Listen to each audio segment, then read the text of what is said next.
What's up, everybody? I'm Lucy, and here's Tam. We're subbing for Greg and Ryan, who normally do the Westworld breakdowns. This is Season 2, Episode 6, Phase Space.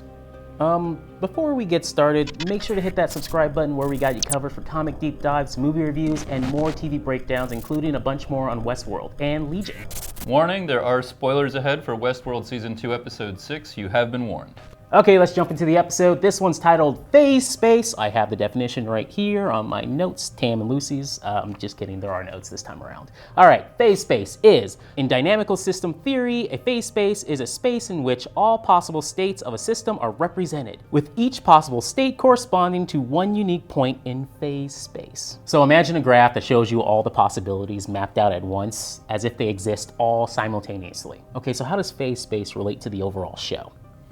Well, I don't want to go too far down this rabbit hole, but Season 1 dealt with the maintenance of the consciousness of the host throughout a constant and frequent repetition of plot possibilities, with slim variation. It's possible as we go further into Ford's story that we're seeing broader variation of repeated story segments, or concurrently simulated possibilities. Which is to say that maybe some of the confusion that we're seeing in terms of, like, you know, there's now multiple special forces groups, and there's clearly been a few catastrophes, that it's possible that they're not actually on connected timelines, that they're all just possibilities of, you know, outcomes of Ford's branching storylines. A bunch of simulations, you're telling me at once. Yeah, but I don't want to go too far down that. Okay, all right. You know, we'll find out more in the future, but there's that possibility that this isn't like we're jumping around in space on one timeline, we're jumping around on different timelines that have actually no relationship to each other. In some kind of hub. Right. But we'll get to that later. Okay, let's jump right into the episode. The very opening is very similar to the beginning of Season 2, where we get a convo between Dolores and Arnold, or so we thought. This is a test, one we've done countless times. What are you testing for? Fidelity.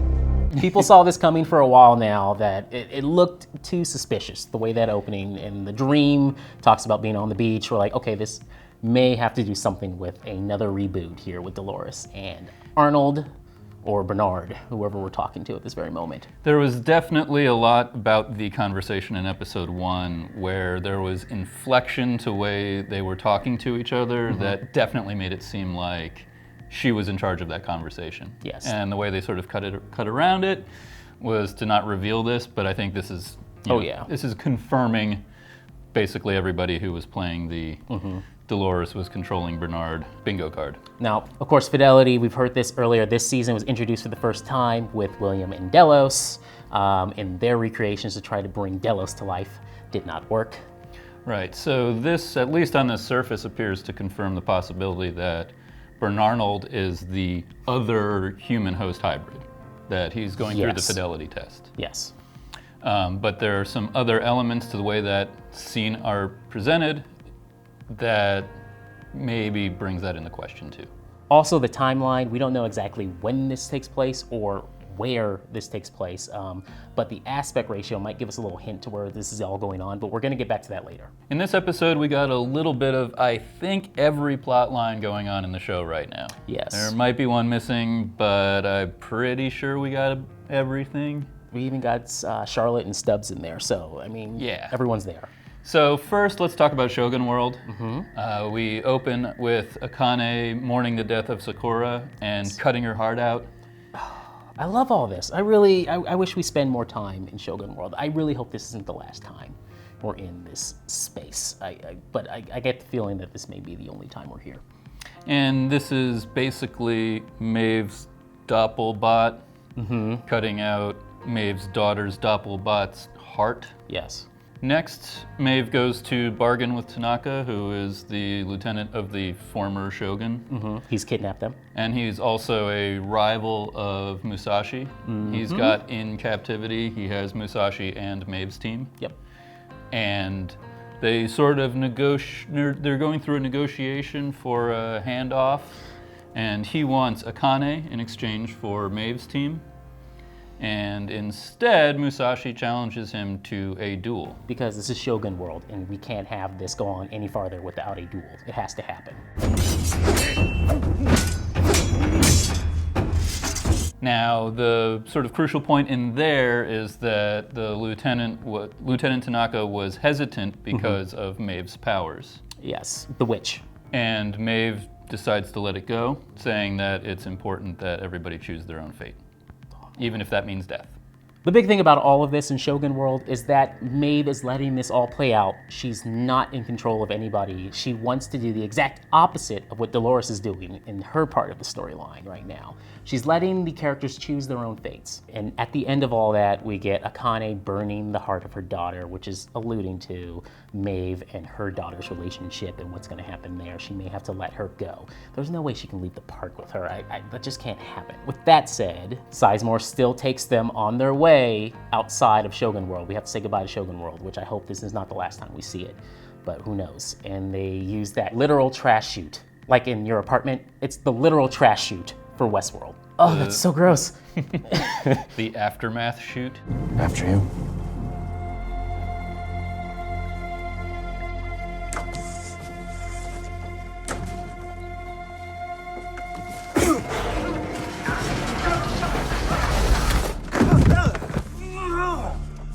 So a little bit after that, they make their way back to Westworld. As you said, Sizemore helps them find their way back to Westworld. They go to Maeve's original home where her daughter is. Yes. And her daughter has another mother. Of course. And it's hard to like just run over this, but it is a very kind of touching and sad moment, I think. And it's a major moment for the character. But it does tie into the burning of the heart. In terms of having to let go of her daughter, she might have to let go of literally this version of her daughter. Oh, yeah. Because this version of her daughter has a totally different mother. Yeah, I feel like there's a scene coming where her daughter is going to be glitching out when she tries to like tell her, like, do you know who I am? I just don't. Yeah. I think we're getting an even bigger heartbreaking scene coming a little bit later on. Now, a couple other like sort of plot points that are just to wrap up in this segment. One of the Shogun World people did come with them. The Armistice Doppelbot with the bow and arrow. And also, Sizemore has called for help.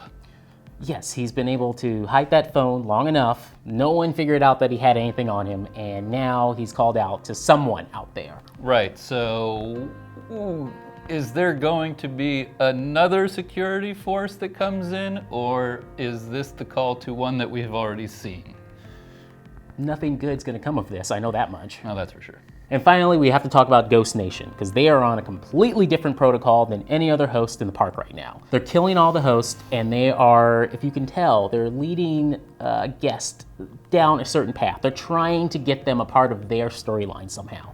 But we don't know exactly what's leading them there. It could be Ford, for all we know. Yeah, it definitely seems like their entire purpose is actually moving people. Yes, across the chessboard. You know, we saw them move Emily away from Stubbs at one point, and later in this episode they move William further away from his daughter. Yeah. And also here again, they're either moving Maeve away from her daughter, or them away from that area, or just dividing Maeve's team. Over now to the William Man in Black plotline, where he is riding with his daughter, and for the first scene of dialogue we have with them, he immediately assumes that she's a host working for Ford.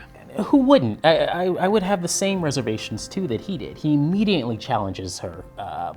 And now that they've said that, this kind of makes me think that she's not a host. You think that's like them tipping their hand that she's real? Yeah. That there's like just too much protest? It's one of those things where audience members are thinking, okay, this has got to be, she's a host. She's probably a host. And they immediately challenge the legitimacy of that right from the get-go. Right before anybody could continue having that thought. Yeah, this makes me think that Emily Grace is not the host here, and it could be William himself being the host. Now, that is a big stretch, but there are little clues throughout the entire timeline we've been with Emily so far. Would you really stoop this low for her? You really gunning for me this hard? Made my own daughter into a host? I think you've been out in the sun a little too long. Before they can get further into that conversation, though, there's an ambush that they repel, or in fact, she repels. She recognizes immediately that the arrows in the wagon are not Ghost Nation, and she shoots all the guys that are attacking. She's a badass gunslinger. So then, a little while later, they're having a sort of father-daughter fireside chat. Thought you didn't drink.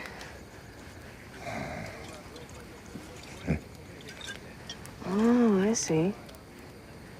You don't drink out in the real world. Well, glad to see you can still tell the difference. During this conversation, we learn how Emily came back to the park. She was invited by Charlotte Hale to go to the gala, and she originally wasn't going to do it, but decided that she did want to come looking for her father. Now, another note, though, about when she was younger. William brings up that she was afraid of the elephants, and she corrects him. You're terrified of the elephants. I loved the elephants. They scared the shit out of Mom. William is visibly confused there. Yep. He definitely Little twitch. does not remember that, and that could be a sign of fidelity issues if he is the other human host. I'm really buying the idea that at the end of this whole entire game he's playing with Ford, this could very much be Ford's big reveal to him. It's like, you were my creation the entire time. That would be a huge, like, drop the mic moment for Ford on him. I mean, that actually is kind of believable. If we've seen that the micro version of the fidelity test doesn't work, perhaps all of Westworld is one long test to make the human hybrid work. It's a really long one. And the one thing that sticks with me with Grace is back in the 3rd episode of this season where they say this. You think the park would go to the trouble of having one of them pretend to be one of us? I wouldn't put it past them. Now, while I originally thought they were alluding to her being a host, maybe Grace is the host here, but this could be foreshadowing her father. And this leads back to that little red pearl that we got introduced to earlier in this season. When they make that big reveal, is it going to be William instead of Grace or even Bernard? There could be more than one, or is it Ford? But right now, my money's on William having the little red pearl this time around. This special soul, human soul host going through the park. I'm inclined to agree with you on that as the sort of best possible theory because of some things we're going to talk about in a little bit. For a while I was on the Ford train, but now I'm not so certain. And then finally we get this, what we thought was a heartwarming moment between William and his daughter. Turns out he was just trying to interrogate her to figure out what her motivations are, and so he can get the hell away from her. Right, whether she's a host or whether she's his real daughter, Doesn't both matter. possibilities are leading him away from his goals with the game. Yes. Fucker. Let's move on to Team Dolores / Wyatt now. I love the little subtlety they had in that scene with Dolores on the piano at the Mariposa when Teddy walks in. It's just a battle of who's in control right now, and we would get someone else later on in this episode. We'll go over a little bit later of who actually may be in control of everything still going on in the park as he's playing the piano at the very end. This whole section is basically an introduction to the new Teddy. Yeah, she's gonna regret this new Teddy, I think. Yeah, he's more brutal, he's more dangerous, he's less sympathetic, less charming, less sensitive. I'm fine with this because I love James Marsden, so I'm glad they're using him a little bit more now this season. So the producers have said, this point on, you're gonna get a lot more of him, so bring it on. Most of this sequence takes place on the train, Yes. which they have now repurposed, we find out, Strapped with bombs. as a bomb to hit the Mesa. They uncouple the train and let it fly into the mountain. Now before that happens, Teddy gives the technician who they lock on the train Cold-blooded. a gun and 1 bullet to put himself out of his misery if he decides. But I mean, that is a little bit of, mercy and brutality all at the same time. Oh man, I love the new Teddy, kinda. It's weird. Speaking of the Mesa, we go back there. We find that Stubbs has brought Abernathy back Yeah. and meets up with Charlotte Hale there. And she calls in the extraction team. But before the extraction team shows up, they bolt Abernathy to a chair to keep him from running.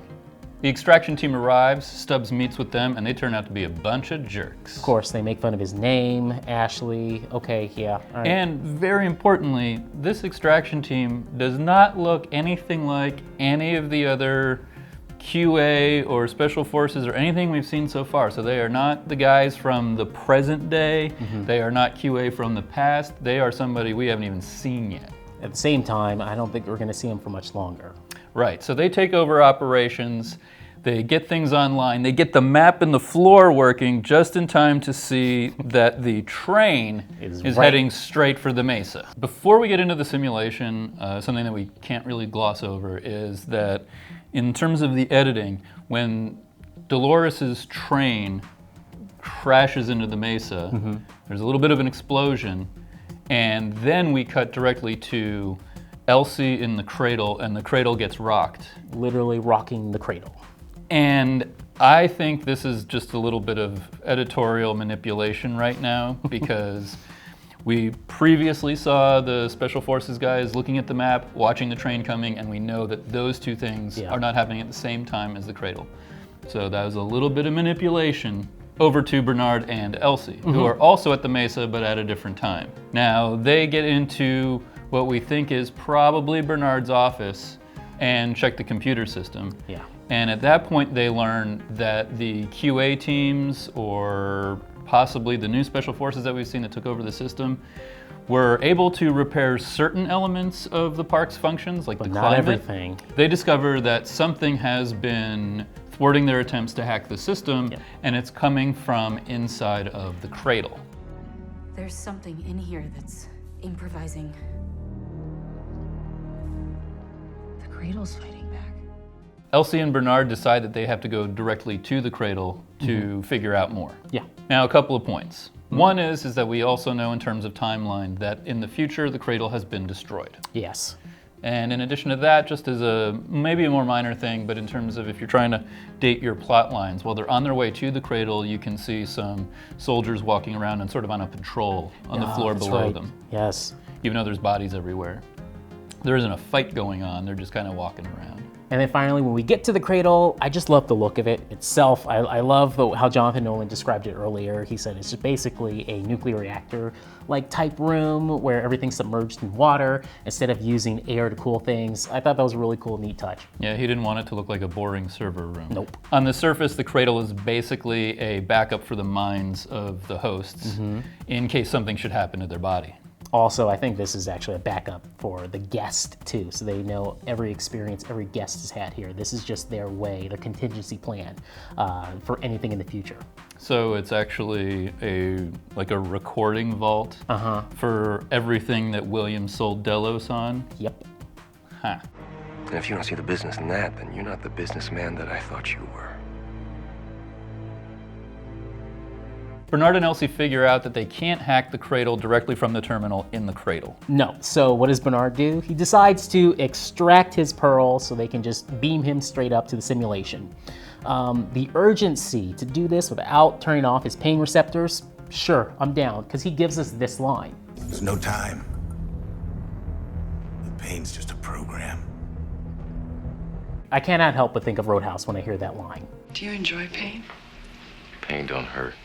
So when Bernard's put inside the cradle, I immediately think, is this Teddy? Does Teddy have something to do with this? Just the way the shots and how they're going back on the train. You immediately think, is he a part of Teddy somehow? But then, right before he gets into the Mariposa, we see Teddy pop out. I thought that was really cool to get you off that track immediately. Oh yeah, I was totally on that track right away. Yeah. It's like, oh, wait. Is he what? Teddy? Wait. He's doing the Teddy? And then What? Teddy pops out, you're like, oh, okay, all right. So when we get inside the simulation with Bernard, he notices everything's still the same way in Sweetwater, that the simulation should play out. Right, it's basically the newcomer scenario. It's like everything's just happening as it is if you just get off the train. Until he sees that dog. And he notices that it's not a regular host this time around using the piano at the Mariposa. Hello, old friend. If the fidelity test that we got treated to at the beginning of the episode wasn't enough, I think Ford saying hello old friend more or less confirms the Bernarnold idea of the character that we've been following, that there is an Arnold in the Bernardness. Somewhere, just somewhere still here. Is he the one host that we heard about earlier, that this human host, or is it someone else? Before we get out of here, let's go back to the beginning of this episode. Actually, we can kind of go back to the beginning of the season. This is true, actually, because we've noticed something with the aspect ratio here. Now, Westworld usually shoots at 16:9, but there are two moments in the episode that are presented differently, letterboxed. Now, the letterbox scene shows up at the very end in the simulation in the cradle, and in every scene with Dolores and Bernarnold. Yeah, so that actually does now obviously raise the question of not just timelines, but in a sense realities. Because if the Dolores and Bernarnold conversation or conversations has been taking place inside of the Cradle simulation, that would make sense, actually, for timeline reasons and how much time does she really have with him if they're saying that this is going on multiple times? She's doing the exact same thing, a fidelity test that William was given to Delos. There's no way she would have this much time unless it's taking place inside the Cradle. It's possible because it's taking place in a simulation or a computer that those thousands of times could have been run simply in the hour that Bernarnold is jacked into the system. With Elsie there. And on top of that, it also raises questions of if those conversations take place in the simulation, are those conversations that we've seen where we've been thinking this is Dolores making Arnold, isn't it also therefore possible that this is Ford making Dolores do Arnold? Yes. So Dolores is trying to create a sentient host clone of her own creator, Arnold, and she's using the final conversation with him as a test. It's possible that Bernarnold or Arnold and William are even the same thing or somehow competing for sentience, as if they're both tests by Ford and or Dolores. They haven't shared any time together on screen. This is true. We're not at full apocalypse yet. I admire your optimism. Let us know down in the comments or on Twitter what your favorite theories of Westworld are. And Lucy and Tam will be back next week, and until then, keep it tuned to GameSpot Universe. Bye-bye.